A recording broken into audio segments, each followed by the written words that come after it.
تھا، دنیا میں اس لیے پیدا کیا تم بیکار ہو؟ دنیا میں کھیل کود تماشے کے لیے اللہ نے ہمیں پیدا فرمایا ہے؟ کیا خیال ہے تمہارا؟ کیوں جی رہے ہو؟ زندگی کیوں گزار رہے ہو؟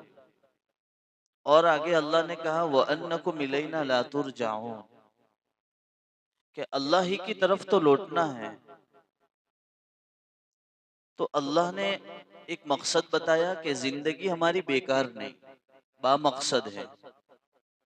کسی سبب سے اس دنیا کے اندر اللہ نے ہم کو بھیجا ہے، اور اس مقصد کو بھی اللہ نے ہائی لائٹ کیا ہے کہ دنیا میں کیوں بھیجا۔ وَمَا خَلَقْتُ الْجِنَّ وَالْإِنسَ إِلَّا لِيَعْبُدُونَ، کہ اللہ کی عبادت کریں گے، اللہ کو راضی کرنے والے اعمال کریں گے۔ ہماری زندگی اللہ کی عبادت کے بغیر خوشگوار ہو ہی نہیں سکتی،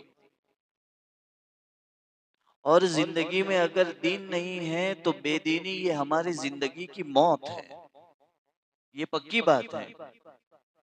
آدمی کے اندر جتنی بے دینی ہوتی ہے، دینداری کم ہوتی ہے، اتنی ہی اس کی زندگی پریشانیوں کا شکار ہوتی ہے۔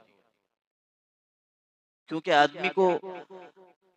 ہم انسان جو ہیں، ہم کو اللہ نے اتنی عقل تو دی ہے، لیکن یہ بات طے ہے کہ کس میں بھلائی ہے کس میں نقصان ہے، یہ صرف اور صرف تعلیمات اللہ نے اللہ کے نبی صلی اللہ علیہ وسلم کو عطا فرمائی اور اسلام کے ذریعے سے ہم کو ملی ہے۔ اس اسلام کے دائرے سے باہر ہم ایک بھی قدم رکھتے ہیں، اس میں دنیاوی اور اخروی دونوں نقصان ہیں، یہ ہمارا ایمان ہے۔ زندگی کا کوئی بھی قدم، ایک لمحہ اللہ اور اس کے رسول کے خلاف ہے تو ہماری زندگی پریشانیوں کا شکار ہے۔ اسی لیے اللہ نے جھنجھوڑا ہے ہم کو۔ 70ویں پارے میں اللہ نے کہا اقترب للناس، کیا ہو گیا تم کو؟ کبھی کبھی ہم کوئی غلطی کرتے ہیں تو ہوں کری لائی کو یار، تارا تھی امید نہیں ہوتی۔ اقترب للناس، کیا ہو گیا لوگوں کو؟ اللہ جھنجھوڑ رہے ہیں۔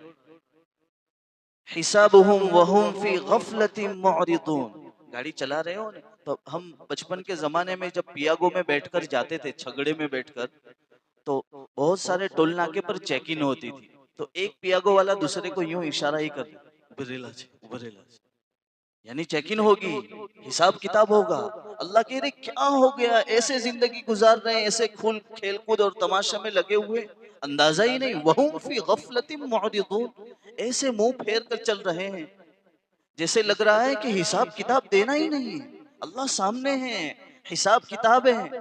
مالک یوم الدین اسی لیے تو بار بار کہا گیا کہ حساب کتاب ہے، روز جزا کا مالک ہے۔